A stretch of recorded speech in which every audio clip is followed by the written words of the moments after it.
নমস্কার, আমি তপজা শুরু করছি মাধ্যম পডকাস্ট। কলকাতার বুকে ঘটে যাওয়া সেই ভয়াবহ অগ্নিকাণ্ডের ঘটনা নিশ্চয়ই আপনারা এতক্ষণে শুনেছেন। কলকাতায় যখন অগ্নিকাণ্ডের ঘটনায় 15টি প্রাণ ঝরে গেল, মুখ্যমন্ত্রী তখন ব্যস্ত জগন্নাথ কালচারাল সেন্টারের উদ্বোধনে। একেবারে রাজকীয় উদ্বোধন। রাজ্যের বিভিন্ন প্রান্তে উন্মাদনা তৈরি করতে জায়ান্ট স্ক্রিন লাগিয়ে চলছে শাসক দলের তরফে প্রচার। তাতে সাধারণ মানুষের দেখা কতটা মিলেছে সেটা নিয়ে তর্ক বিতর্ক চলতে পারে, কিন্তু এই মুহূর্তে একটা প্রবাদ খুব জনপ্রিয় রয়েছে, সেটা মনে পড়ে যাচ্ছে। আপনারাও শুনেছেন, রোম যখন পুড়ছিল নিরো তখন বেহালা বাজাচ্ছিল। এবার সত্যিই রোম যখন পুড়ছিল, নিরোকে কে বেহালা বাজাতে দেখেছিল সেটা আমি জানি না, কিন্তু আমরা দেখলাম মমতা বন্দ্যোপাধ্যায়কে। দেখতে পেলাম মৃত্যুপুরীতে ধীরে ধীরে নিঃশ্বাস না নিতে পেরে প্রাণে বাঁচতে ওই হোটেল থেকে লাফ দিচ্ছেন মানুষ। তাদের আর্তনাদ শোনা যাচ্ছে, দেহগুলো ছাই হয়ে যাচ্ছে পুড়ে। তখন রাজ্যের সর্বময় কর্ত্রীর একটু সময় হলো না একটাবার দেখে যাওয়ার, হতভাগা পরিবারগুলোর পাশে এইটুকু বলার যে আমি আছি, তদন্ত হবে, যা করার করব। তখন তার দলবল ব্যস্ত সৈকত শহরে। এত বড় ঘটনা ঘটল, তখন তিনি ঘটনাস্থলে নেই। মন্দিরের উদ্বোধনের শুরু থেকে শেষ পর্যন্ত এই ঘটনা নিয়ে কোনো আলোচনা নেই। ভোটের সময় মুখ্যমন্ত্রী, তার ভ্রাতুষ্পুত্র, তার দলের বেশ কয়েকজন কিন্তু সদস্য যারা রয়েছেন গুরুত্বপূর্ণ সদস্য, তারা হেলিকপ্টার নিয়ে রাজ্যের এই মাথা থেকে ও মাথা ছুটে বেড়ান। সেই হেলিকপ্টারগুলোর পাখা আজ থমকে রয়েছে। সেই হেলিকপ্টারগুলো কি এখন কাজে লাগানো যেত না? মুখ্যমন্ত্রী কি একবারের জন্য এসে তদন্তের নির্দেশ দিতে পারতেন না? ওই লোকগুলোর পাশে দাঁড়াতে পারতেন না? এই প্রশ্নগুলো কি একেবারে ফেলে দেওয়ার মতো বলুন তো? প্রত্যেক বছর কলকাতায় অগ্নিকাণ্ডের ঘটনা ঘটে, এটা ঠিক, কিন্তু সেই ঘটনা থেকে সরকার কি শিক্ষা নিয়েছে? কিন্তু এবার শিক্ষা নেওয়ার সমস্ত উপাদান তো উপলব্ধ ছিল। 15টা তরতাজা প্রাণ ঝরে গিয়েছে, তার মধ্যে শিশু, মহিলা, পুরুষ সকলেই আছেন।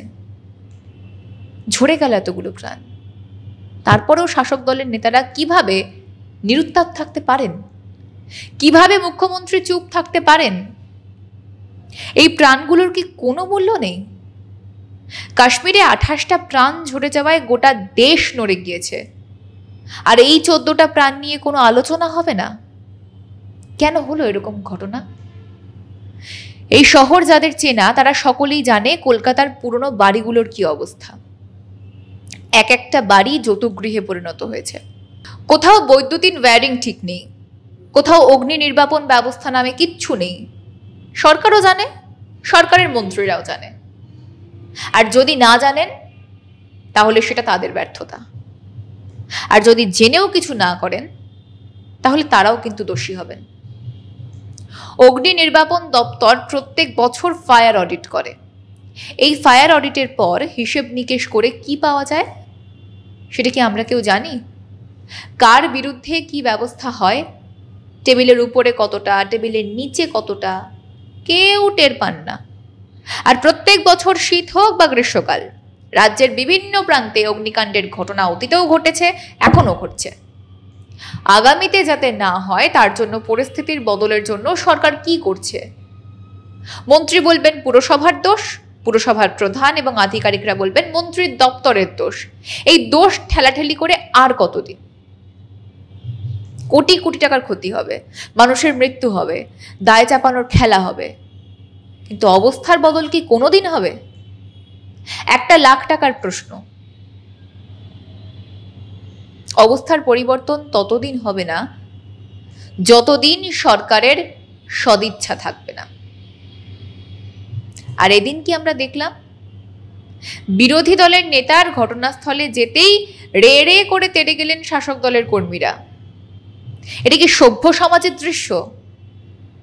বড়বাজারের মেছুয়া ফলপট্টির হোটেলে ভয়াবহ অগ্নিকাণ্ডের ঘটনায় অগ্নি নির্বাপন ব্যবস্থা নিয়েই প্রশ্ন উঠে গেছে। যথাযথ ব্যবস্থা ছিল কিনা বা থাকলেও তা কাজে কেন লাগানো গেল না, সেই প্রশ্নেরই উত্তর খোঁজা চলছে। তবে আগুন নেভানোর কাজ যাদের, সেই দমকল বাহিনী যা বলছে তাতে প্রশাসনের কপালে চিন্তার ভাঁজ পড়ারই কথা। এই অগ্নিকাণ্ডে মৃত্যু হয়েছে 15 জনের। ফায়ার অ্যালার্ম বা অগ্নি নির্বাপন যন্ত্র কাজই করেনি। 2022 সালের পর ওই হোটেলের ফায়ার লাইসেন্স পুনর্নবীকরণ হয়নি। এই অগ্নিকাণ্ডের ঘটনায় ক্ষতিপূরণের ঘোষণা করেছেন প্রধানমন্ত্রী নরেন্দ্র মোদী। তারপর রাজ্যের মুখ্যমন্ত্রী মমতা বন্দ্যোপাধ্যায়ও ক্ষতিপূরণ ঘোষণা করলেন। প্রধানমন্ত্রী ব্যস্ত পাকিস্তানকে ঠান্ডা করতে, সারা দেশের দায়িত্ব তার কাঁধে, তবু মনে রাখলেন।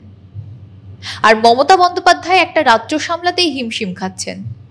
নিহতদের পরিবার পিছু 2 লক্ষ টাকা এবং আহতদের চিকিৎসার জন্য মাথাপিছু 50,000 টাকা ক্ষতিপূরণ দেওয়া হবে বলে জানিয়েছেন তিনিও। কিন্তু এরপর রাজ্যের অন্যত্র আর কোথায় এই অবস্থা রয়েছে, অফিস, শপিং মল কিংবা হোটেলে, সেগুলো খোঁজা হবে কি, নাকি সব ধামাচাপা পড়ে যাবে?